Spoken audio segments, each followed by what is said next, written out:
There are some unfortunate news about Wreckreation and the studio behind it, Three Fields Entertainment. With Wreckreation unfortunately being a bit of a failure as far as like the game release goes, it turns out its publisher THQ Nordic wanted to basically completely pull the plug as soon as possible from the game and the studio as well. So now Three Fields Entertainment has essentially been laid off. It's not really being laid off because they weren't exactly working directly under THQ Nordic, but basically all of the funding that the studio got from THQ Nordic has been completely cut. At which point it is fairly likely that the studio will close sometime soon unless some other publisher is willing to pick them up. And furthermore, any future sales that Wreckreation still makes, all of those profits go straight to the publisher. So the actual studio that worked on the game, the actual people who made it, aren't going to see a single dime from any sales at this point on. I gotta be honest, as someone who was very, very critical and negative towards the game, and also pretty harsh on the studio behind it, I gotta be honest, for the publisher to just drop them this quickly out of the blue, right before Christmas as well, mind you, I gotta be honest, even like as a critic, this is just disgusting. Like, this is just insanely gross behavior from the publisher here. I think it is still 100% in the publisher's rights to cancel the partnership that they had with the studio, but to just drop them completely out of the blue this close to Christmas with basically zero chance to even like steer the ship in the right direction when it came to the game, I think it's just really inhumane. Like, I don't think anybody deserves this kind of treatment, no matter what I think of your game. No one deserves this. This is just insane. And I have sympathy for this because I see this, unfortunately, with various YouTubers all the time whose channels get basically terminated over nothing, basically over a weekend or over an evening. So I definitely do sympathize with this, and like, no matter how poor your output is, and no matter what I think or what you think about the output of that the studio has had, I think this is just way too much. This is like insane behavior, honestly.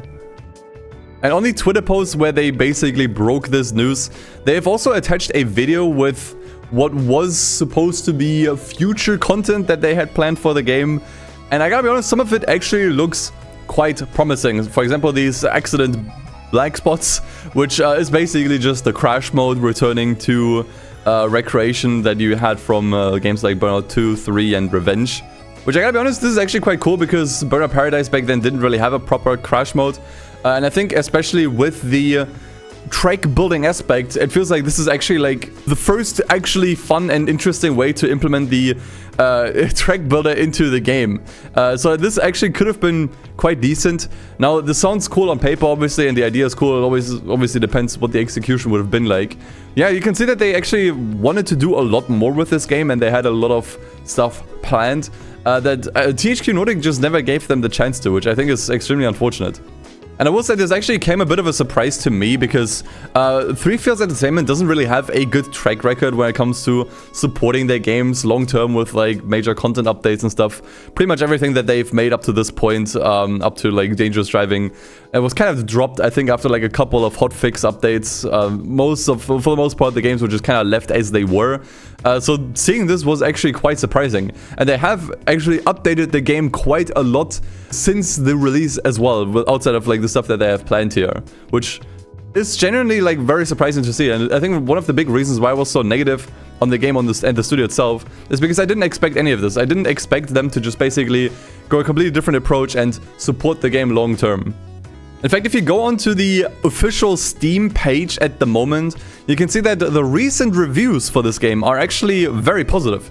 So yeah, things seem to clearly go into a more positive direction. I gotta be honest, I didn't check out any of the recent updates, but it seems like people that actually stuck around, like the few people who actually wanted to see this game flourish and develop, actually were positively surprised, which I think, you know what, that's so cool. I can't say anything bad about that. That's really nice to see.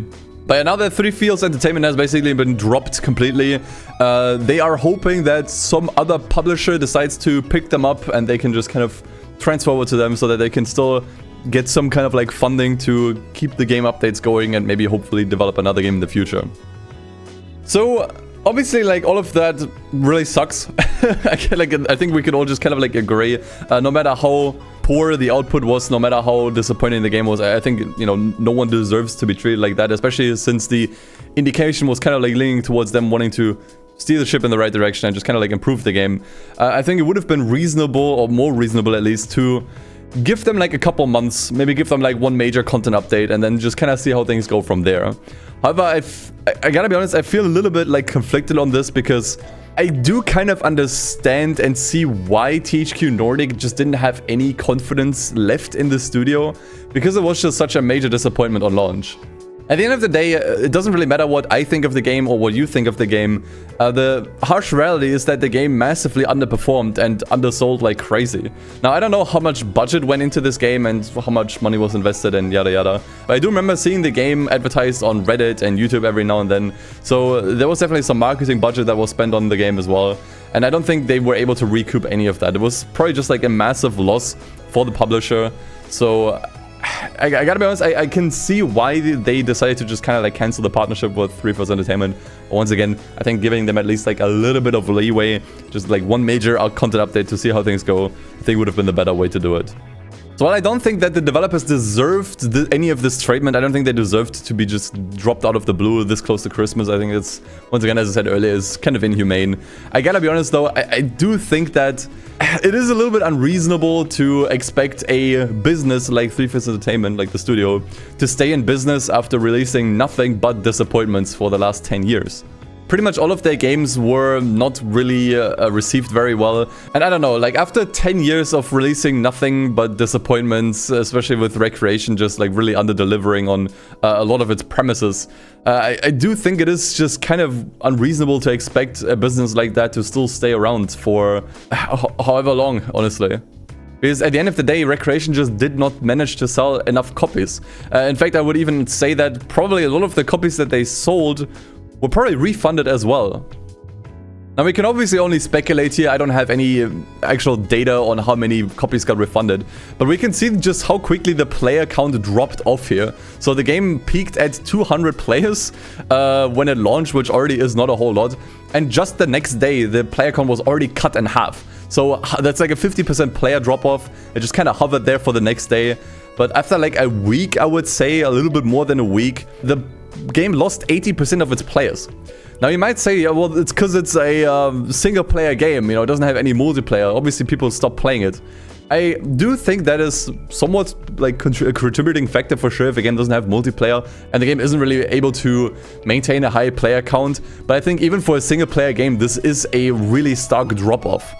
Because compare this to Tokyo Extreme Racer, for example, which also released in early access, mind you, so the game wasn't even fully out. You could only play like the first like 40-30% of the game, and this game was able to maintain its player count way better. Like you only saw like a gradual drop off, and I think after like a week, I think only like 60% of the players stopped playing, because you have to consider most people play the game over like several days and weeks. Like most people only have like 2 hours a day tops to play a game. Most people maybe only have like a little bit on the weekend, so even a single player game should still maintain some kind of like player count. And the player count drop off with Tokyo Extreme Racer definitely was a lot more gradual, whereas with Wreckreation it was a lot more sudden, which I think is an indicator for refunds, or just generally people just not playing it and waiting for updates. So it didn't really matter what I think of the game, it didn't really matter what other YouTubers said it. The people that did buy the game and played it stopped playing it or refunded it outright. And so to that extent, I do understand why THQ Nordic wants to stop working with the developers, and it does make sense to me. And I think overall, it just feels weird to me that a lot of people want to give preferential treatment to this studio, or just generally any studio, that are just banking so hard on nostalgia. It feels so weird to me because there's so many indie developers that are completely under the radar, that make genuinely fantastic experiences and go completely unnoticed. It feels kind of unfair to me that we're giving so much slack to a studio that fails to just deliver competent, functional games on launch time and time again, just because they bank a lot on nostalgia, when there's so many indie games out there that just aren't able to get any audience, although they are much better and much more innovative. Like, I've seen this excuse time and time again that... 3Fields Entertainment is a small studio. What do you expect? The game costs $40. Which is just such a weird thing for me to say. Like, it doesn't change my enjoyment of the game.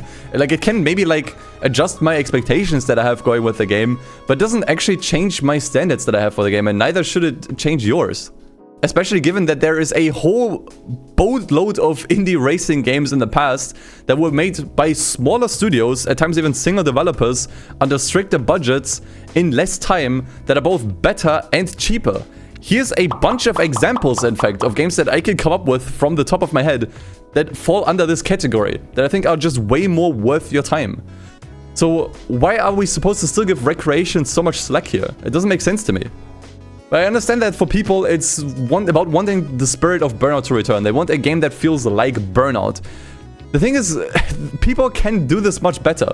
You might remember that in my initial review video on the game, I kind of critiqued the innate like concept of Wreckreation. So even despite how well or not well the game was put together, I just didn't think that putting the Burnout gameplay formula into a Forza Horizon type gigantic open world that is extremely open, with a track editor tacked onto it, is a good idea on paper. Like, it just doesn't work for me as a concept, if I'm being honest. And so your natural question at that point might be, what is a good concept then? Like, if that isn't a good idea to me, then what is? Well, how about marrying the gameplay of a Burnout with the tracks and style of a MotorStorm? And in fact, someone has already done exactly that. So I found a video of this prototype. Like, I know this looks like dog. This is just a prototype made by a single person, and what I assume to be like made in a couple of weeks and months, where someone tried to just kind of marry the Burnout style takedowns with a MotorStorm type of gameplay. And I gotta be honest, this already looks so much better.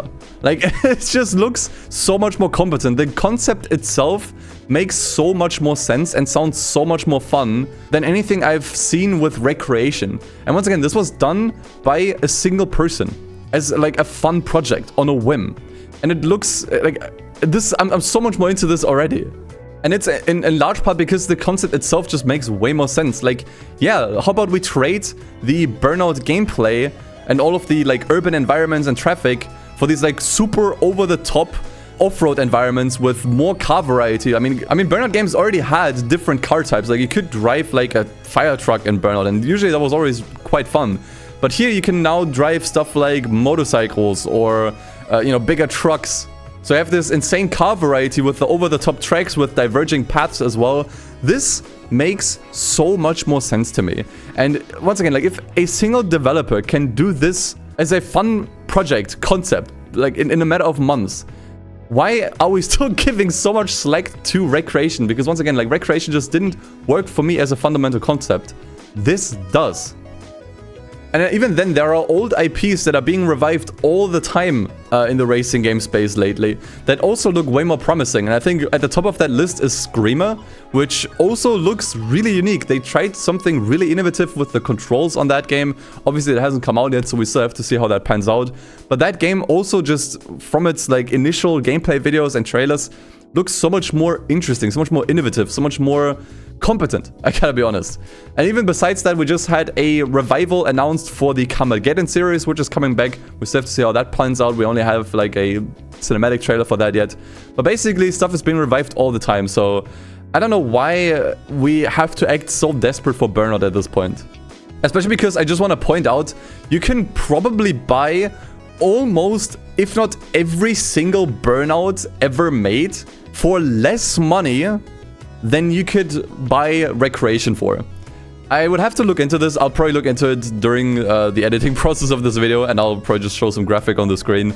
But I would be pretty confident in saying you could probably just buy every single Burnout under the sun for less than you would have to pay for Wreckreation. And I think that in of itself just makes Wreckreation such a hard sell, because Wreckreation is already a bit of a downgrade to other Burnout games if we're just talking like bare handling and physics and map design and pretty much like all like fundamental like elements of the game. So at that point, the asking price is just too much. Now, if Wreckreation came out in early access for 20 bucks, I think a lot more people would have given it a chance, and I think a lot more people would have been a little bit more lenient with the criticism and would have given it more of a chance to see how things turn out. But like, I want to once again say this was a fully fledged release for 40 bucks, which, by the way, is also still a decent amount of money. Like, a lot of people have been running on the cope that it's just 40 bucks is less than that. Once again, like, I showed a bunch of indie games earlier that cost less and are more competent. 40 bucks can still be a lot of money for a lot of people, especially in current times where everyone is running low on disposable income. Especially if you are either from a lower income group or you just happen to live in a country where the average wage is just really low. So at that point, Wreckreation is just hard to sell to anybody at this point. So yeah, at the end of the day, it's just a really unfortunate and sad update that I think leaves me quite conflicted, because once again, I do on one hand understand why Wreckreation was dropped and why THQ Nordic kicked them out of their studio program, whatever. But at the same time, I think there are a lot of ways to go about it, and I think the way THQ Nordic has chosen to go about it is definitely one of the worst ways you can do it. I think a more gradual like end of the partnership with you know, Wreckreation at least getting like one major content update and at least giving like the studio a little bit of time to breathe and look for alternatives. That would have been the better way to go about it. And no matter what I think of the game, no matter what I think of the studio, I don't think they deserve this harsh treatment, to be honest. And so yeah, lastly, I just want to say something that I think I already kind of like relayed in my previous review video, but I just want to make this like extremely clear now. Do not buy Wreckreation. I think at this point you should absolutely 100% not buy Wreckreation anymore. And it's because of something that I mentioned earlier. It's because none of the proceeds for that game still go to the studio. So all the money that this game is raking in goes 100% to the publisher. The same publisher that treated this studio like absolute dirt. So at this point, if you want to play this game, buy a used copy on console or find another way to play it, but do not buy it. I think at that point you're just supporting really, really poor practices in the industry, so don't buy it. It kind of reminds me of Disco Elysium, which I think has a similar story where none of the money from that game is going to the developers anymore. But yeah, it's just a mess. But yeah, this is kind of the update video on the Wreckreation situation. Thank you all for listening, and until next time, take care, take it easy, and as always, peace. See you guys.